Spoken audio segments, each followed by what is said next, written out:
Camilla Parker Bowles and Lady Diana Spencer both fell for a bumbling bachelor. She was probably in love with him before she even got to meet him. It was fairy tale stuff. Each strived to spend as much time as they could with their Prince Charming. She had been with Prince Charles 13 or 14 days in total during the courtship. Apart from when Charles was on official duty, there was no time Camilla and Charles' relationship didn't continue.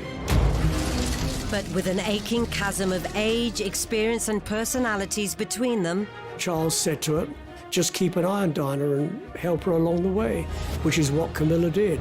their lives became interwoven throughout 2 tumultuous decades. I can't imagine that Camilla wasn't on Prince Charles's mind as he walked up and down the aisle.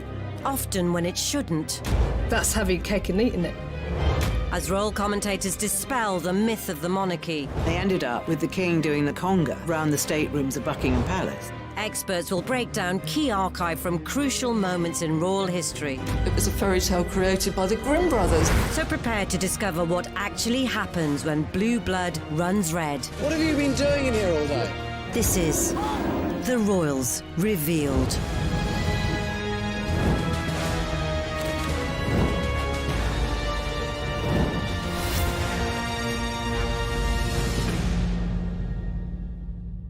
In this episode, we'll reveal how these two women who seemed worlds apart would become forever linked. Her school friend said of Camilla, she is pathologically ambitious. She will only marry a very rich, influential, powerful man. She wants to have fun. Whereas with Diana, you never got that sense that her main purpose in life was to have fun. Events would bring the most unlikely love triangle together. There were people who had colluded in what turned out to be the biggest con job that the British royal family had ever pulled on the nation. Everybody is emotionally engaged, but then there's this small distance around this one woman, Camilla. She's doing what I call meerkat body language. So you just get this lone woman looking up and just gazing very coldly, assessing her potential rival as she goes up the aisle. And how both women would go on to blow the monarchy wide open. "We are not in the business of hyping publications," was the only comment from Buckingham Palace this morning. Diana, her true story, looks certain to be on the way to the top of the bestsellers list. She felt that she was mischaracterised as this woman inside the royal family, and she wanted to express who she really was. The Camilla Gate tapes were virtually pornographic. I mean, for a member of the royal family to be saying the sort of things he says on the tape to a woman he was not married to was really extraordinary. But had the fuse already been set long before? Diana and Camilla are widely regarded as the epitome of chalk and cheese. There's often a comparison drawn between the type of person Diana was and the type of person Camilla is. Camilla was very down-to-earth, very jolly hockey sticks, smoked, drank, whereas Diana, she kind of thrived on the media coverage. It was pretty important to her. She was desperate to be noticed. There's this sense that Diana was regarded as very beautiful and alluring, whereas Camilla not as much. Camilla's quite a mothering influence, really, somebody with the confidence to buoy up and reassure Prince Charles, who's himself a very introspective, deep-thinking person. Diana, however, more of a fragile character in many regards. The love triangle began at the start of the 70s, when Charles was in his early 20s. Camilla used to go to the polo in the early 70s to follow her boyfriend, Andrew Parker Bowles, who was, at that stage, the great polo player of Great Britain. And Prince Charles, by comparison, was a very poor polo player. The young prince rides like a cowboy. In perfect coordination, lad and pony gallop goalward. Camilla was 16 months Charles's senior, and the young royal found her irresistible. He'd had a couple of relationships with girls after he'd come out of university, but he was sexually very inexperienced. The same cannot be said of Camilla. And I think that what he was looking for was someone to lead him up the golden path to happiness in the bedroom, and she did it for him. But fun in the bedroom wasn't their only shared passion. she loved the goons as well, so they had that in common. They had horses, they had humour, and if you've got a sense of humour in common, then you can go a long way with that. The thing about Camilla is she's not the sort of shy, retiring, innocent creature that Charles at some stage may have thought he should marry. She's free, she's easygoing, she's boisterous, she's fun, unfettered. And put her in a situation where she's coming across people who have to live a life that is drilled down, regimented, ordered, you have a script to live by. She's going to be dynamite to somebody like that. So whenever Charles mounted his trusty steed, Camilla would be right behind him. There was a queue of girls who wanted to become Prince Charles's girlfriend, but it was Camilla who got him. As well as their mutual appreciation for all things equine. They'd made an unlikely connection long before this famous snap was taken. The old story is that Camilla went up to Charles and said, "Your great-great-grandfather and my great-grandmother were lovers, so how about it?" So was being a mistress Camilla's destiny? Her great-great-grandmother was Alice Keppel, who was Edward VII's favourite mistress. I think that Camilla had studied the way that her great-grandmother had gone about remaining part of the royal circle, and she followed suit. So it's like history repeating itself. Diana and Charles too had a close family connection, as Charles had romanced Diana's sister, Sarah Spencer. I've heard it on good authority that Charles actually was really, really keen on her, but she wasn't so keen on him. I think she saw him as quite a weak man. So it'll come as no surprise, it wasn't long before the Sarah Spencer allegiance hit a slippery slope. She very famously said whether he was a dustman or the King of England, she wouldn't marry him. It may well be that that Charles moved on, as it were, to Diana because it was a sort of consolation prize. Had an idealised fascination with him. She had posters of him up on her wall. But the relationship between Camilla and Diana would become too close for comfort.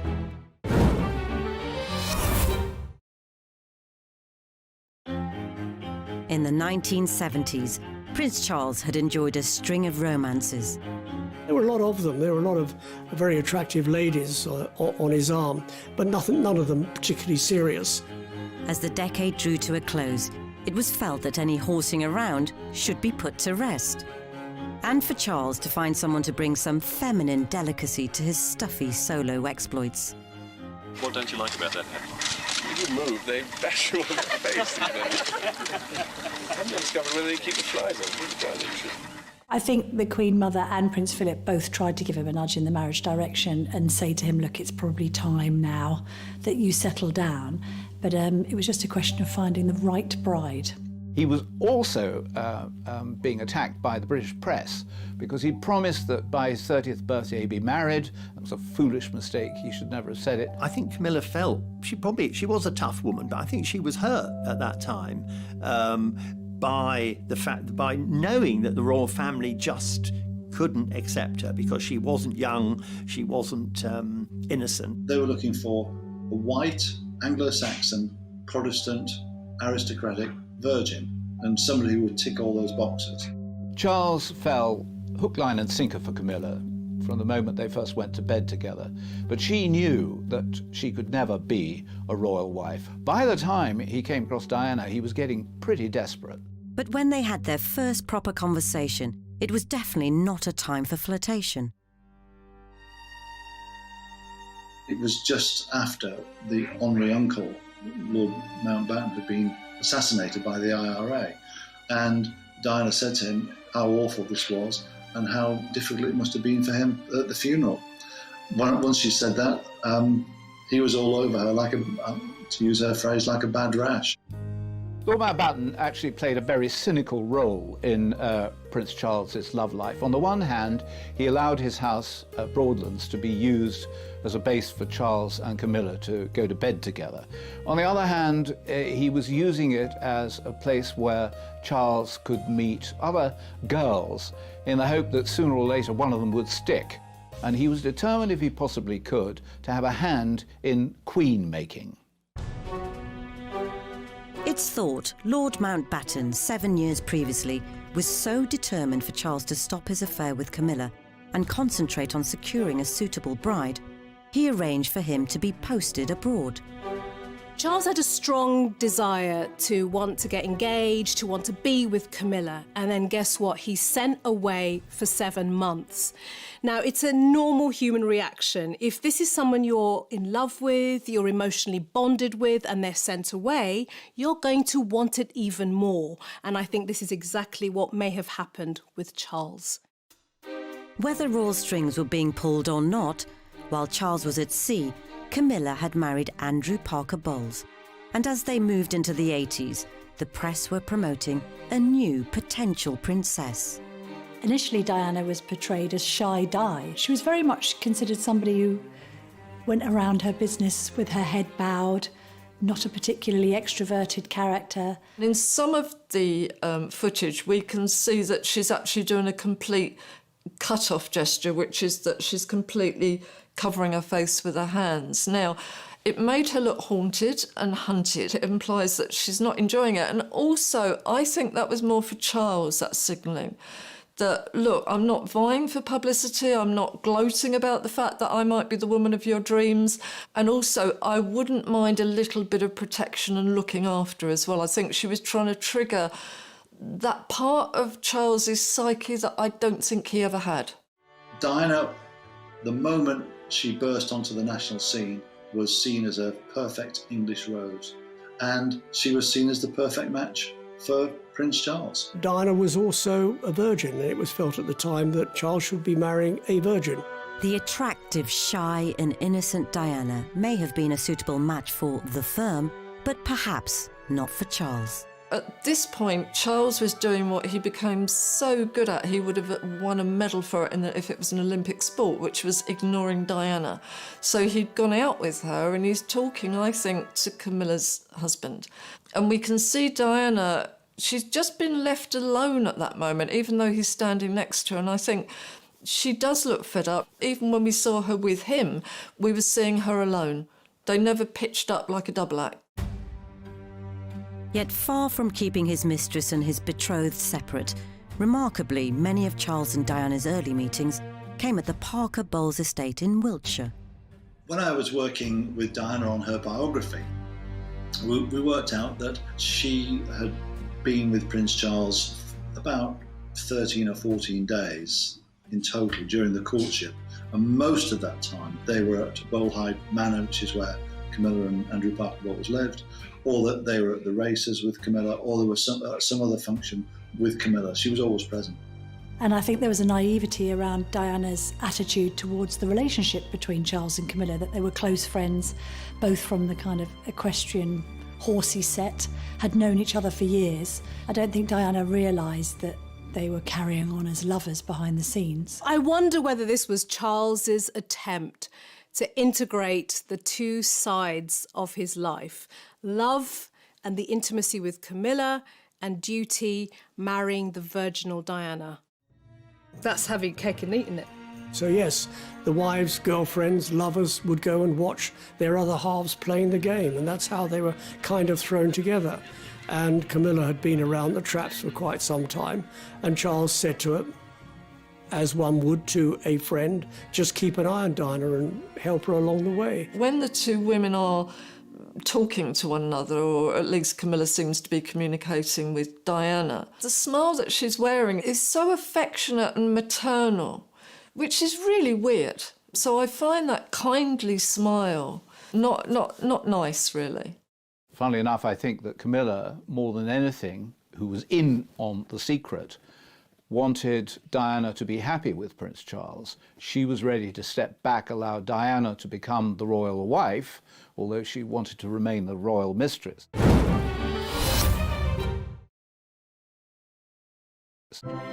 All eyes were on Diana as she attended her first official royal engagement.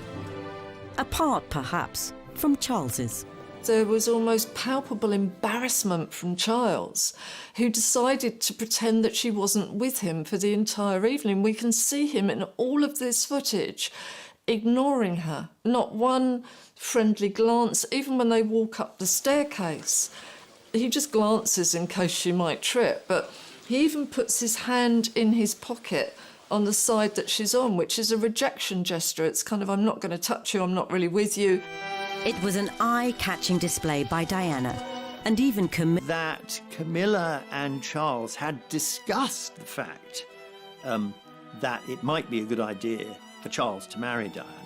If you were unkind, you would say that Camilla endorsed Diana because she thought she might be a bit of a walkover. What an incredible misreading of the situation that turned out to be. With Charles somewhat loafing on the matter of marriage, the other intimidating male influence on his life stepped in. Prince Philip sent Prince Charles a letter during the romance with Diana saying either ask her to marry him or let her go, because this kind of speculation is not good for her reputation in the future. So just make your mind up. Charles swiftly did his duty and popped the question. But even this special moment had Camilla's presence lingering all over it. Charles proposed to Diana at the Parker Bowles estate. Whether it was in the vegetable patch or the strawberry patch, I don't think anyone's absolutely sure. But I haven't seen it denied, and I've been told that that's certainly where it happened. Though the news was still to be announced, Charles had spilled the beans to Camilla, who'd somehow managed to leave a letter of congratulation in Diana's bedroom, saying how she couldn't wait to see the ring. Notes on pillows have to be convened by one of two people, either Prince Charles himself from Camilla or one of their closest aides.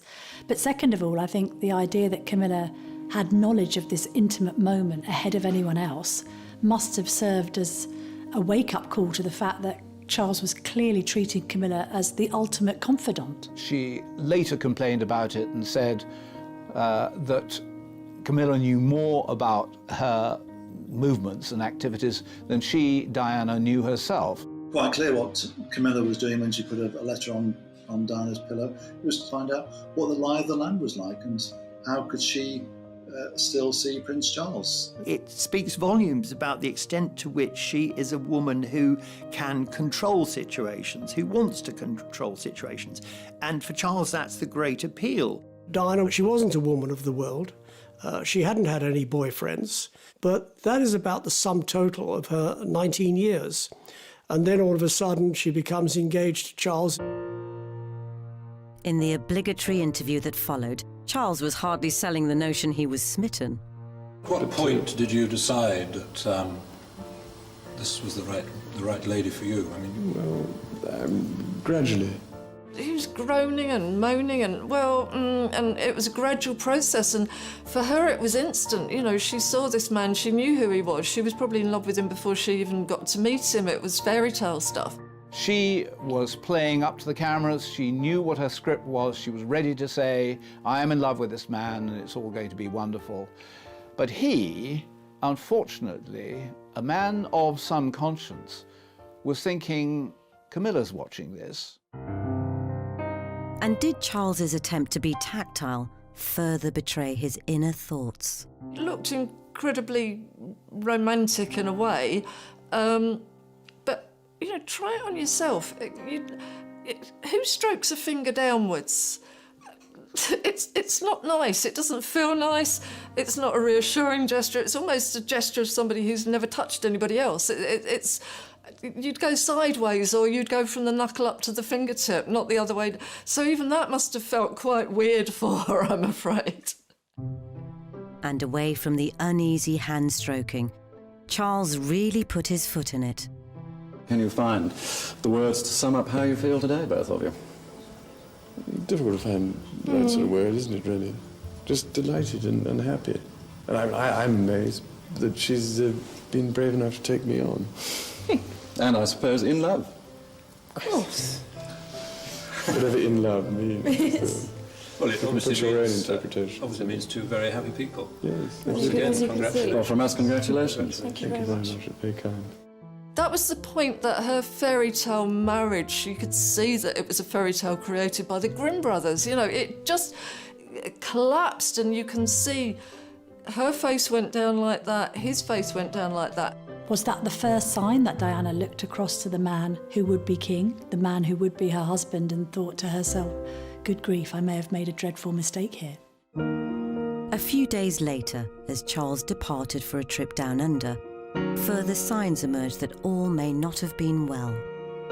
There's footage showing Diana crying as Prince Charles leaves for a tour of Australia, and people think it's because she's miserable that he's going away. Part of that was true, but also it was the fact that when she entered the waiting room at the airport, he's on the phone to Camilla, and she thinks, I'll just leave them to it. But by then, she's realising that this relationship is far more complicated and far more sincere and long-lasting than she'd ever thought. So these weren't tears of grief at their parting. They were a sign of a woman scorned.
Throughout early 1981, the UK was awash with excitement about the upcoming marriage of Prince Charles and Lady Diana Spencer.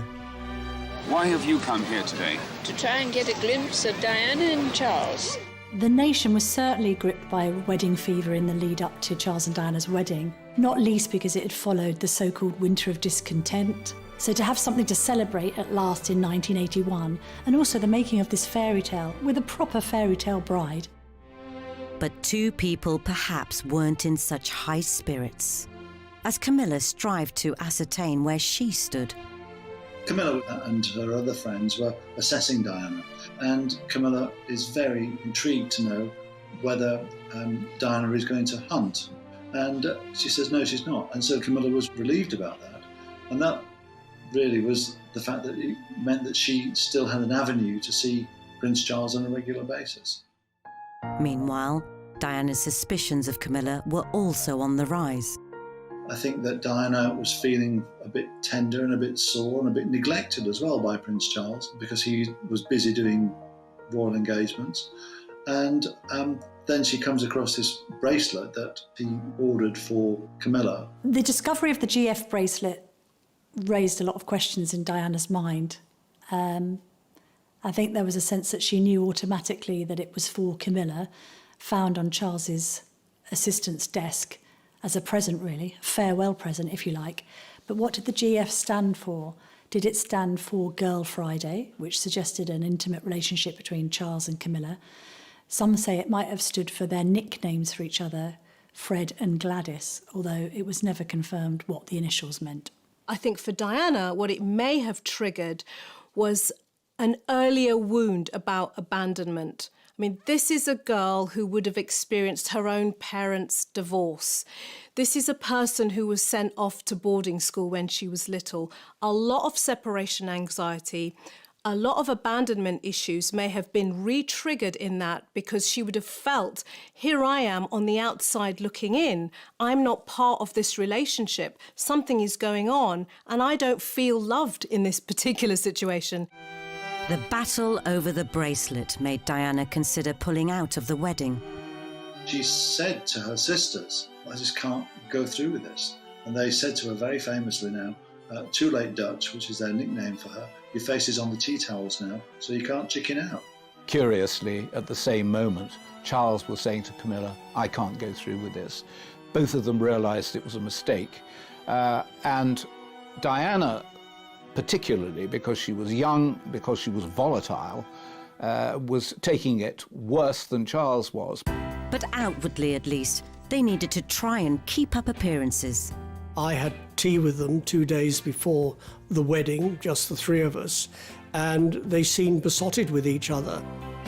If Diana looked downbeat on the commemorative towel, she'd be positively fuming at what happened next.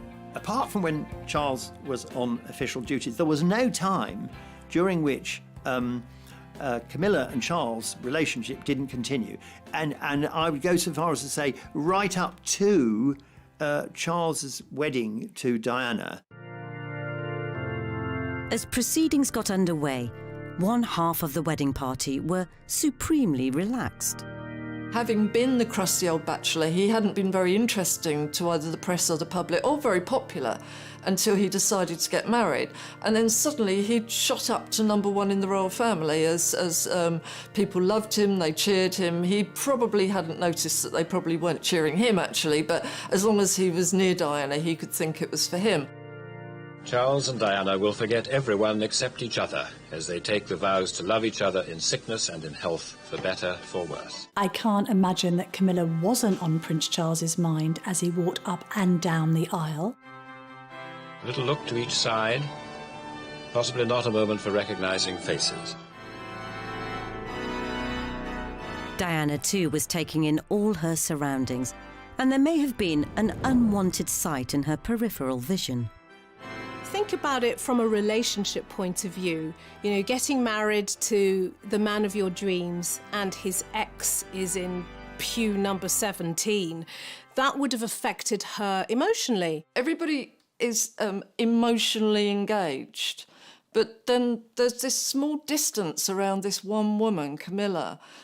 She's doing what I call meerkat body language. So you just get this lone woman looking up and just gazing very coldly, assessing her potential rival as she goes up the aisle. There were people who had colluded in what turned out to be a dreadful, dreadful historical mistake. And they included the Prime Minister, Margaret Thatcher, who'd been told that Diana didn't want to get married. And the Archbishop of Canterbury, Robert Runcie, who not only had been told that she didn't want to get married, but that Charles didn't want to get married. And yet he, the head of the Church of England, presided over what was the biggest con job that the British royal family had ever pulled on the nation. As they traipsed back down the aisle, now man and wife, the congregation scanning continued, with Charles slowly walking into a future without his mistress, or so we all thought. So having initially been optimistic about Charles shaking her off, because they now were married and wanted to start a family, I think Diana quickly realised that she'd been rather naive in that assumption. For her part, Camilla did her best not to become unwanted baggage. From the outside, it's certainly true that Camilla didn't appear with Charles. She gave them a chance, or she appeared to give them a chance. And I think that would have been really tough for her. She looks a bit of a lost soul at the wedding. She even made way for Diana as Charles's #1 polo fan. 2 years ago, the princess couldn't stand polo, but today she didn't seem to mind. That's marriage for you. I think in the immediate aftermath of the wedding, things settled down and relations between Charles and Diana and the Parker Bowleses were cordial, because I think there was a degree of separation between Charles and Camilla, which meant that Diana could actually start to enjoy her marriage. I have spoken to people who know, and they insist that almost from the beginning there was an unease between Charles and Diana. They had the children because they were under pressure to have children for dynastic reasons. It's a very difficult role, not only to be a wife to the heir to the throne, a mother to the heir and spare, but also to be a working royal and in support of the Queen. So he was pretty proud of her. But I suppose came the sort of mid to late 80s, the marriage wasn't going well. Whilst the press delighted in glimpses of the adorable cherubs in their matching outfits, being snapped on the school run every day was the least of Diana's concerns. I think that in those kinds of circles, the aristocracy and the royal family, there's an assumption that if it's not working, you can't get divorced. So you just build a separate life and you just turn a blind eye to the behaviour of your spouse. Diana, on the other hand, felt that marriage was for life, it was for love, and that she'd been sold a pup. Charles had rekindled his love affair with Camilla, urging his staff to go to great lengths to keep it stum. Royals don't go around by themselves. They've got a retinue of staff and an entourage. So when he used to duck in and out of the palace, aides used to nickname him the Prince of Darkness. Ironically, it seems the only time Diana could be sure she had Charles to herself were on official trips to the other side of the world. She's being left to walk behind, and she's being left very much to her own devices. He goes off with somebody else. She barely seems to have somebody with her. I think, again, he sees the crowds cheering, and this is his moment. Suddenly he's Mr. Popular, and you can see he dives into the crowd because he thinks everybody suddenly loves him. He's the centre of attention. And Diana's just the sort of, the dessert. As much as Diana tried to block relations with Camilla, it was all in vain. I think it would have been incredibly difficult as the relationship came under increasing strain to put on quite the performance for the public, the cameras, the world media, and say, hey, we're a united front and a happy couple, when you know that inside there were probably resentments, arguments, anger, feelings of betrayal just boiling under the surface, and at times we have seen those things burst forth. And in February 1989, a decade of tension came to a head at the 40th birthday party of Camilla's sister, Annabel Elliot, which Diana turned up to unannounced. And I think she managed to corral Camilla into a room. And they have this rather terse interchange, during which time Diana says, "Leave my husband alone," and Camilla says words to the effect, "Well, you've got two lovely children. Why can't I have him?" Diana seemed to have been transformed from this shy teenager into a woman who was, paradoxically, a bit more like Camilla. She was tougher, and she decided she didn't want to put up with this anymore. She wasn't going to be the complacent wife. 1989 brought further humiliation as Camilla and Charles were pictured together in Turkey. Charles, throughout this, has made the mistake of believing that he, as Prince of Wales, could do more or less what he wanted to do, and that if he wanted to have a mistress, then so be it. But behind the vacant stairs, Diana had been secretly plotting with biographer Andrew Morton to get her story out. "We are not in the business of hyping publications," was the only comment from Buckingham Palace this morning. Diana, her true story, looks certain to be on the way to the top of the bestsellers list. She felt that she was mischaracterised as this woman inside the royal family, and she wanted to express who she really was. The book would be like a grenade thrown into the heart of the monarchy. But was this Diana's way of dishing the dirt first, having foreknowledge she was soon to be caught in her own scandal? Her motivation, I think, was to get her retaliation in first, was to articulate her story before Prince Charles did. Squidgygate were conversations, intimate conversations that were recorded between Princess Diana and James Gilbey, a very close friend, perhaps more than a friend, just discussing the difficulties that she was suffering in her life and her unhappiness. This added a new dimension. It suggested that perhaps Prince Charles wasn't the only one misbehaving in his marriage. And Camilla made a rare public statement, sympathising with the troubled couple. It was reported that she had acted in total ignorance of news of the breakdown of Charles and Diana's marriage and said that she knew no more than the average person on the street. Although, of course, that was later proved to be complete and utter nonsense. That proof came in the form of her own phone tape scandal, of salacious sweet nothings with the heir. The Camilla Gate tapes were virtually pornographic. I mean, for a member of the royal family to be saying the sort of things he says on the tape to a woman he was not married to was really extraordinary. The transcript of the alleged sexy talk first appeared in the Rupert Murdoch-owned Australian New Idea magazine, though the UK papers were unusually reticent to go full guns blazing with the scoop. We have taken the decision today not to publish the full transcript of the Camilla Gate tapes. A Murdoch-backed paper were the ones to finally break rank. It was only a matter of time before the tabloids printed what's been circulating in private for days, the full transcript of an alleged conversation between the Prince of Wales and Camilla Parker Bowles. And now, everyone in the UK could collectively squirm at the juicy details. There's a moment in the tape where Camilla turns around and says, well, I've never done anything in my life. And he says something along the lines of, well, you have done something, you've loved me. As if that's enough to make Camilla's life complete. For Camilla, she would have gone from having a discreet, private relationship with Charles, out of the headlines, below the radar, to suddenly being in the heat of the spotlight. And then, of course, there's the tampon moment, which will go down in history as one of the royals' most embarrassing moments. This idea that Charles loved Camilla so much that he would be willing to be her Tampax. With a nation now reeling from words they could not unsee, the War of the Waleses was in full swing.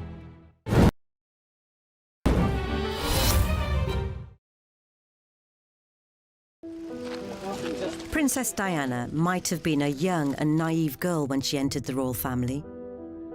But by the time she left it, the whole institution wondered what to do next.